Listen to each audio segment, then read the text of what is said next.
ইন্না মিম্মা ইয়ালহাকুল মুমিন মিন হাসানাতিহি বা'দা মাউতিহি, মানুষ মরে যাওয়ার পরেও যে 7টা জিনিস তার কবরে পৌঁছায় তার মধ্যে একটা হচ্ছে মসজিদান বানাহু, সে যে মসজিদ বানিয়ে গিয়েছে ওই মসজিদের সওয়াব। সুবহানাল্লাহ পড়ে।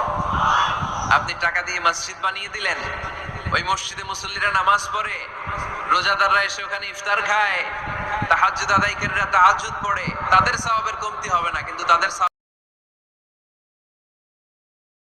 একটা পার্সেন্টেজ সওয়াব যে ব্যক্তি মসজিদ বানালো তার আমলনামায় আল্লাহ ঢুকিয়ে দেয়। এজন্য বেশি বেশি মসজিদ বানাতে রাজি আছেন তো? তাহলে মসজিদ আবাদ করার প্রথম মাধ্যম হচ্ছে মসজিদ বানানো। 2 নাম্বার মাধ্যম হচ্ছে মসজিদে যে জামাতে সালাত আদায় করা। জামাতে সালাতুল জামাআ তাফদুলু সালাতাল ফারযি বি27 দারাজা। ঘরে নামাজ পড়লে একা একা পড়লে যেই সওয়াব, জামাতে পড়লে 27 গুণ বেশি সওয়াব। সুবহানাল্লাহ বলতে পারলেন না? হে নামাজি আমার ঘরে নামাজ পড়ো আজ, দিল মে তোমার চরণ তলে হৃদয় যায় নামাজ।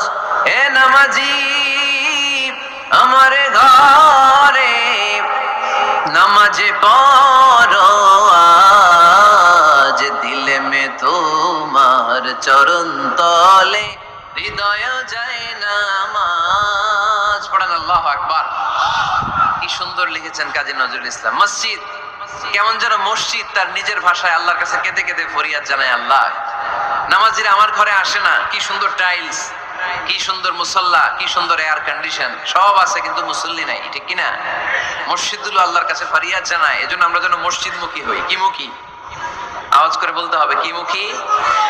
মসজিদমুখী। তাহলে মসজিদ আবাদের 1 নাম্বার পদ্ধতি মসজিদ বানানো, 2 নাম্বার মসজিদে বেশি বেশি যে জামাতে সালাত আদায় করা, 3 নাম্বারে মসজিদের সাথে সম্পর্ক জুড়ে দেওয়া, হৃদয়টা যেন সবসময় মসজিদের সাথে লেগে থাকে।